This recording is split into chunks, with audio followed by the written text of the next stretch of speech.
fumble on the goal line. How about Josh Smith, the broadcasting major, getting the forced fumble? Leathernecks with a huge stop on the goal line. So then Western to the offense. It is 4th down and 10 after the scrum. It's finally ruled a touchback. Sets you up for 4th and 10. Game on the line over the middle to Jalen Ackman. A gain of 28 yards to the 22-yard line. Sean McGuire, sometimes he really doesn't run like a quarterback, like a fullback there to the 2-yard line. 36 seconds left in the game. They left Borsellino wide open. Can you believe it? Western was trailing 34-28. PAT good. They now lead it 35-34, but Bob Nielsen's Coyotes not done yet. Pass over the middle to Ducker, and then a 54-yard game-winning field goal attempt, except it wouldn't win the game. It goes wide left, and the Leathernecks battle back and win this game. As you see Coach Nielsen afterwards greeting his players.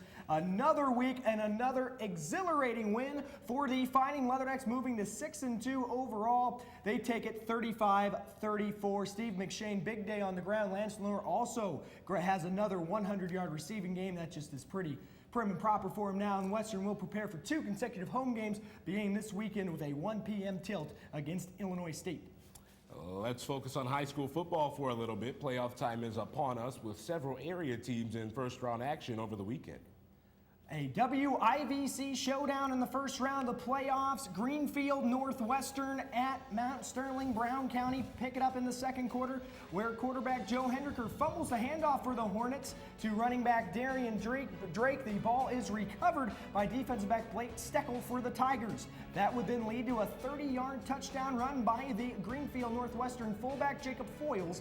The 2-point conversion no good, but the Tigers take a 6-0 lead with 10:13 left in the second quarter. And after the Tigers will throw an interception, quarterback Joe Hendricker here, he's going to find his tight end Tanner Sussenbach for the big gain. There he goes down the sideline. Linebacker Keith Elliott makes a shoestring tackle there, stopping him at the 2-yard line. Then on the ensuing play, running back Garrett Brown will punch it in for the touchdown, and the Hornets will take a 7-6 lead in the second quarter. And how about Joe Hendricker again? He would eventually connect here as he's lining up from under center off the nice play action fake. How about Sussenbach once again on the deep shot? He reels it in double coverage of the big gain, and those two are not done yet. Yeah, Hendricker to Sussenbach with just a wild guess. In fact, all of Hendricker's passes were complete to Sussenbach. He scores there for another touchdown in the fourth quarter. The Hornets would score on a 5-yard, before we get here is a pass over to the Cornets, caught 22 yards. Again, Hendricker to guess who, Sussenbach. That sets him up inside the Tiger 10-yard line. Hornets would score on a 5-yard run there by Drake. That put the Hornets up 21-7. Prime position would win. That's all the Hornets would need to move into the second round. And the Hornets would roll into round 2, winning 27-6 over GNW. Up next, Brown County travels east to Green Warrensburg Latham on Saturday at 2 p.m. 0-18 the past 2 seasons for Beardstown Tiger football, but this year the Tigers broke through. Robbie Howard turned the program around in 2016. But the Tigers would have to face this guy from North Mac, Grant Graham, races for a 32-yard touchdown run to put the Panthers up early to the second quarter on 4th and 4. It's Graham again using his legs to score. The home Panthers dominating, ahead 21-0 at half. In the third quarter, this time Graham would drop back, but he gets picked off right here by Pascal Gilavugi as he puts a few moves on, bobs and weaves his way. Look at him go right there, 78 yards when it's all said and done, breaking would-be tackles. It's a pick 6 to the house, putting Beardstown on the board, only trailing North Mac 21-7 after 3, but ultimately it was too much of the Grant Graham show here. He is icing the game with yet another long run down the sideline for 6 more. Have yourself a day, why don't you, Grant Graham? The Beardstown season comes to an end, but the Tigers are moving in the right direction after falling in round 1, 35-7 to the big boys of Class 6A. The Galesburg Silver Streaks aiming for its first playoff victory in school history. In the second quarter, Galesburg on the move to Jacob Carl reaches out and makes the one-handed grab. That is a top play nominee. Late in the second quarter, the Greyhounds of Chicago Hubbard on the move. Quarterback Leonard Smith finds a wide open Montel Evans, not as open as Borsellino though, to the end zone, tying the game at 13 into halftime. The score deadlocked, both teams starting to make adjustments there. Into the third quarter, DeAndre Morin breaks the tie on the run up the middle, 16-yard score, and the Silver Streaks took a 20-13 lead. Later on in the third, Jacob Ross would throw off his back foot. There's Jacob Carl once again. Two-point conversion was successful with Galesburg trying to pull away, but a costly mistake here. A bad snap. Chris Collins would track it down for Hubbard, putting the Greyhounds into the red zone. Now a play-action pass to Craig Bowman, and hang on, Hubbard's making a game of it here, trailing by a score of 28-21 in the fourth quarter. Greyhounds did not need this, though, on fourth down. It's a high snap in the fourth quarter. It lands in the end zone. Good save to bring it out, but still a first-and-goal situation for the Silver Streaks. They would cash in up the middle with Morin to ice the game. Galesburg captures the elusive playoff win, which means, of course, it's time to storm the field. Absolutely. Watch out to our cameraman there, too. History was made for the Silver Streaks thanks to Morin serving as a workhorse for 167 rushing yards. The work is cut out for Galesburg with a second-round matchup at undefeated powerhouse Sacred Heart Griffin on Saturday afternoon in Springfield. Well, still ahead, WIU men's basketball is getting to tip off the 2016 season. Hear from the leaders of the Leathernecks as they prepare for their final year together on the hardwood. And Western Illinois hosted the Summit League Cross Country Championships for the first time since 2007. We have full highlights from beautiful Spring Lake Park after the break.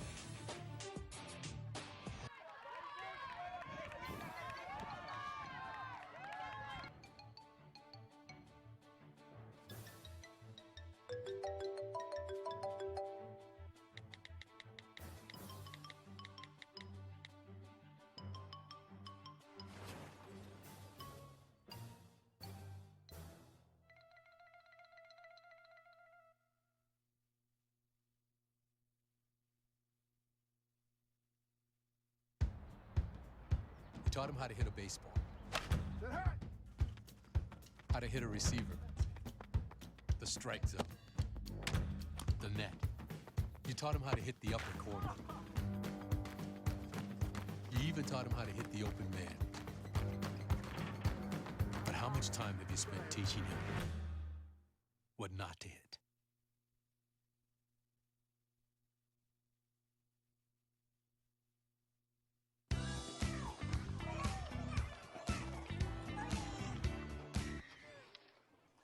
Looks like it's done.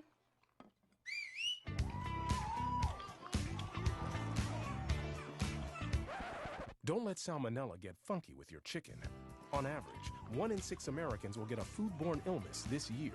You can't see these microbes, but they might be there. So learn the right temperature to cook each type of meat. Keep your family safe at foodsafety.gov.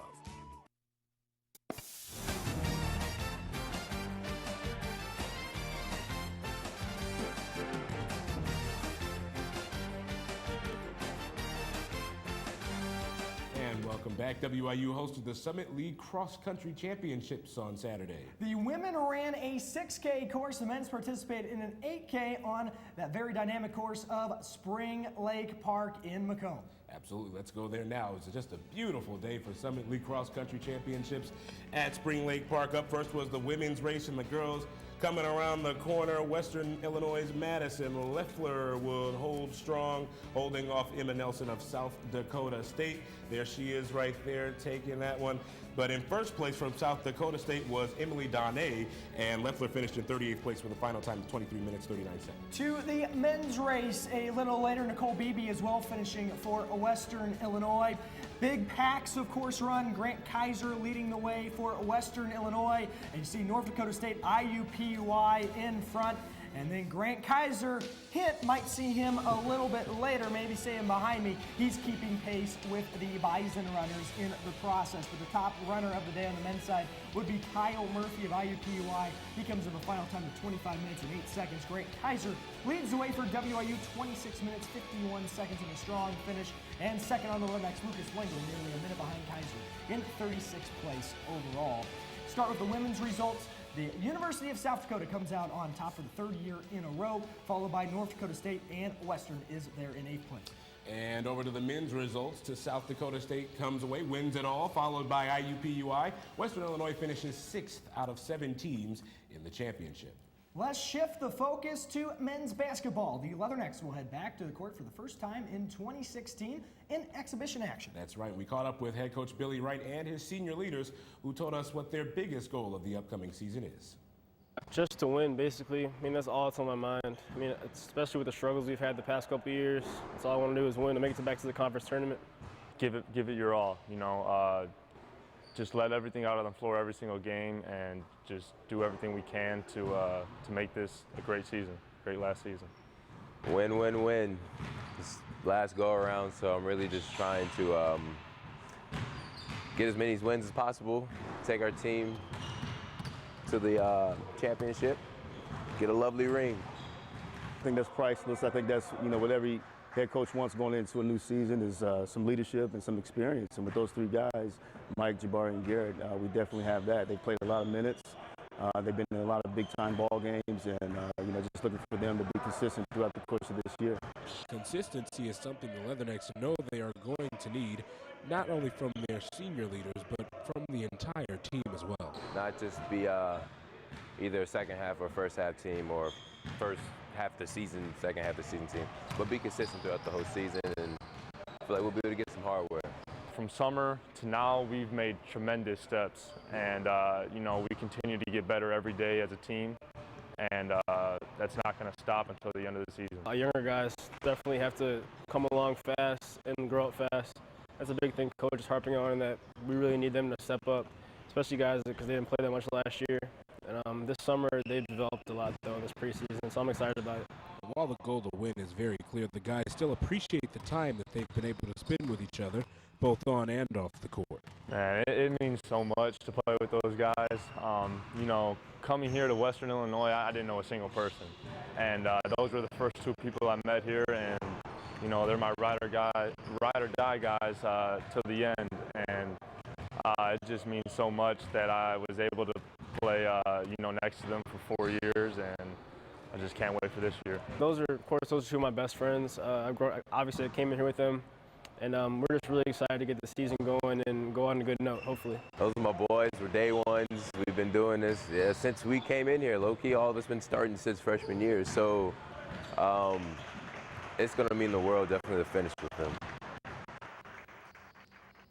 Should be fun indeed. The Leathernecks will tip off in Western Hall against Lincoln Christian for their exhibition game tomorrow night at 7 p.m. Up next, the Leatherneck Cross Country runner joins us live in studio. You won't want to miss it. The sit-down of one of Chad and Glenwood's finest. That's right. You have 2 minutes to grab a cup of coffee before you join us back here on Local Sports Focus.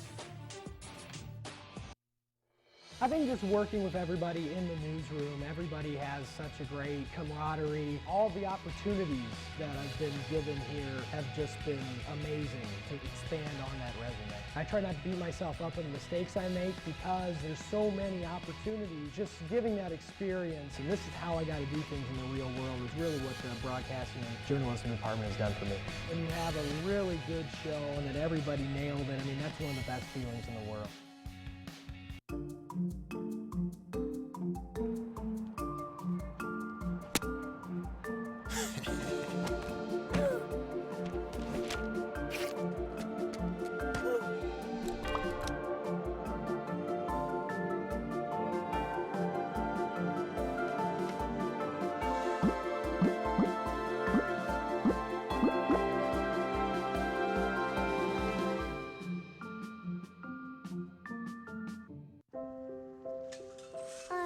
To eat apples and bananas. I need to eat apples and bananas. Why can't I eat? 1 in 5 children struggles with hunger in America. Support the Feeding America nationwide network of food banks to help provide meals to those in need. Join us at feedingamerica.org. Garrett Covington chose Western Illinois University because of the law enforcement program and the chance to be a Leatherneck. Western has one of the best law enforcement programs in the nation, and I get to play the game I love. Whether I go pro or I go to law school, because of Western, I would take my success to another level. I am a success story. I am a Leatherneck. Think purple, think success. Think Western Illinois University. Welcome back to Local Sports Focus. Danny Fry here now, joined by junior cross-country runner here at Western Illinois University, Grant Kaiser. Grant, thanks for taking the time. Thank you for having me. Just had the Summit League, saw the highlights there, just had the Summit League cross-country championship. What was that like, hosting? I mean, you don't have to go on a long bus ride this time. Yeah, it was really nice not having to go anywhere. We can just stay at home and kind of have a home course advantage, and it was really nice. And it took a lot of work to set up the course, painting the lines, getting everything set up. So it was a really good experience, and we pulled it off really well. Was that you guys and the runners and the student athletes that had to go out there and paint it with the cones and everything too? Yeah, the coaches and the track kids all picked it up, and they actually went out like multiple days for multiple hours and just got everything perfect for the course. Can you kind of describe the course? I mean, a lot of different loops, but to somebody that really didn't know, well, how's the course kind of set up? The course is one loop that we run either, like for the girls it was 3 times, and for the men it was 4. So it's just a continuous loop. So it's really good for the people that came out to watch because they could see the athletes almost the entire time. Now you're going into your junior year. Talk about what it's been like your first 2 years and kind of how you've grown as a runner here at Western. It's definitely a big change coming from high school. The training gets tougher. You got coaches that want you to be better, and overall, I mean, it's been awesome. It's been a great experience here at Western Illinois University. How are you kind of embracing that leadership role this year as an upperclassman? I try to show the new athletes, the new kids, like what they're supposed to do, like uphold the standards of like coach and make sure everyone's being honest to themselves and to coach. Now, you did come, it is worth mentioning here that Grant and I are from the same high school, Chatham-Glenwood, which is a little south of Springfield. But what was the experience? I mean, Glenwood has a very good cross-country and track program. How did that prepare you for Western? Oh, well, the coaches there are awesome. Glenwood, wonderful school, but they really helped me to push me and like strive to run in college and be the better athlete, be the better person. And I think it set me up to be a great individual overall. And I mean, it sets anyone up, I know that wasn't necessarily your first choice of going to Western cross country. It was kind of like a last minute thing. You kind of take us through, that process and then kind of how you got here. Yes. I was initially going to a different school, but then I realized that Western Illinois was the school for me, and it was way better, and I've never regretted it for a single moment. And this is my home now, and I love it. Awesome. Thank you for coming on here, Grant. We really appreciate it.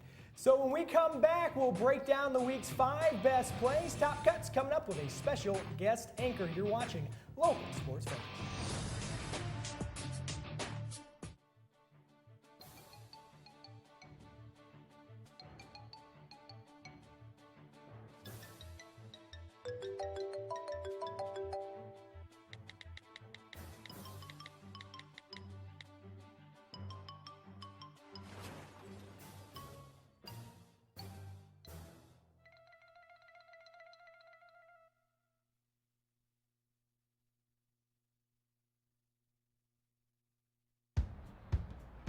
You taught him how to hit a baseball,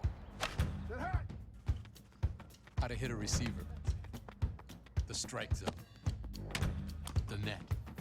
You taught him how to hit the upper corner. You even taught him how to hit the open man. But how much time have you spent teaching him what not to hit?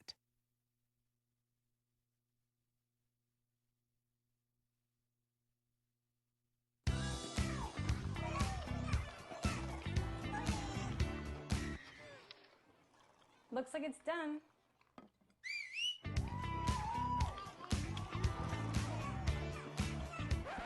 Don't let salmonella get funky with your chicken. On average, 1 in 6 Americans will get a foodborne illness this year.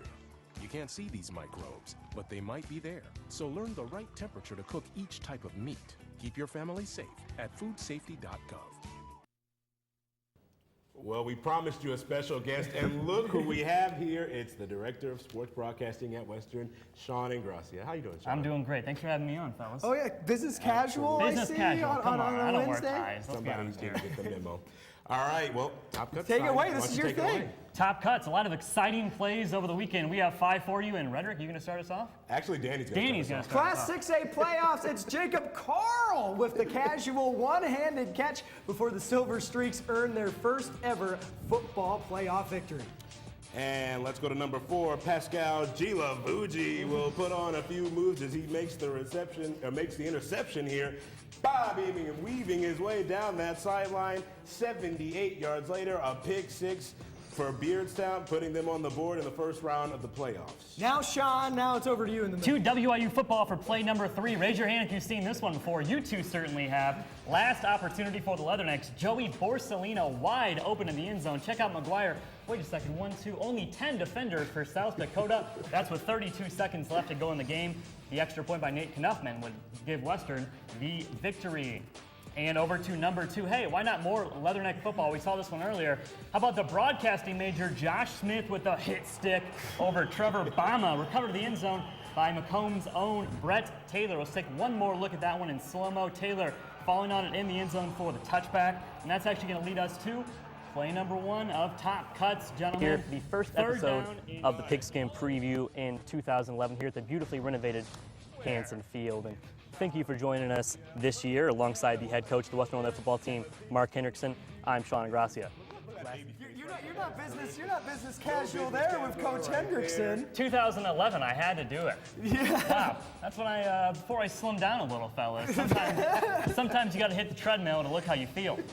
No, and that's right, but of course we bring that up because Sean is unfortunately moving on to some greener pastures. He is leaving as sports broadcasting director, going to Drake University, who, by the way, lost in men's soccer. 2-1, I did see that yesterday, so I'm not going to take sides on that right now and make comments. We'll have a look at the upcoming week's schedule coming up. Sean will be back as well. Stick around for more of Local Sports Focus.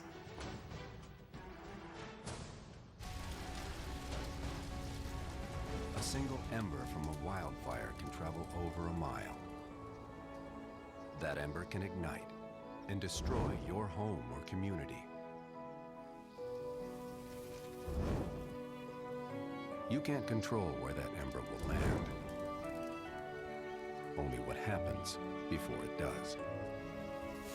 Visit fireadapted.org to learn how you can help protect your community from wildfires. I think what I love most about News3 is that we're really provided with a real-world experience. We're able to get hands-on work in news, and it's very similar to what you would find in a real newsroom, but everyone around here is really good about pushing you to be your best. News3 has really taught me to believe in myself and that if you work hard, you can achieve anything you want. News can sometimes be really tricky, and you have a lot of roadblocks. All of us hold each other to really high standards, and I think that really shows in our newscasts.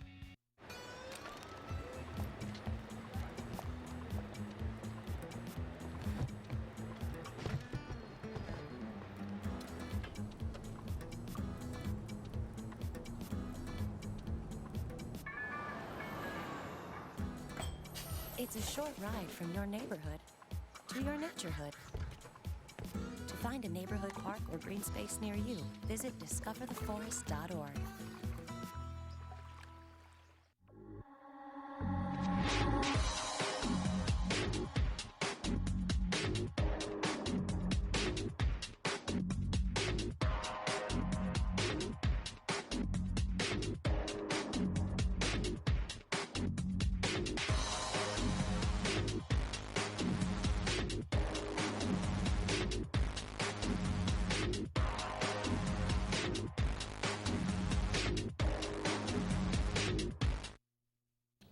Well, here on Local Sports Focus, we want to inform you, our viewers, about the sporting events going on at Macomb High and Western Illinois University. That's right, Sean. We end our show with a look ahead at next week's sports for the area. Let's start with Macomb High. While they are between fall and winter sports, girls swimming will celebrate senior night on Thursday at 4:30 at the Macomb High pool. The Lady Bombers basketball team will start on November 14th, and boys basketball starts the week of Thanksgiving. Western Illinois University starts out their week schedule with 2 exhibition games for women's and men's basketball. The Fighting Leatherneck women's basketball team takes on another William Penn tonight at Western Hall, 7 p.m. And then on Tuesday, the men's team has their exhibition game against Lincoln Christian, again inside Western Hall. The Leatherneck men's soccer team back in action Saturday at 11 a.m. against Fort Wayne at John McKenzie Alumni Field. And a little later in the afternoon, Leatherneck football team at 1 p.m. takes on their rival, Illinois State. Well, that's going to do it for us on Local Sports Focus. But, of course, we want to say thank you so much to Sean and Gracia for your time here, teaching us up, doing it right with us, and we really, really appreciate it. And we wish you good luck as well. Helping produce this show, the coaches show, getting Western sports on ESPN3, everything. We really do appreciate the time and hard work. Well, it's all part of the journey for you guys. I'm glad I could be a small part of it. Thank you so much. And we'll be off next Wednesday because of our News 3 election coverage, but we will be back the Wednesday after that. For sure. And for more sports coverage, join us at Live at 4 on Thursday. For Roderick Terry and Danny Fry, I'm Sean and Gracia, and for all of us at Local Sports Focus, have a good morning. All right. And then we're doing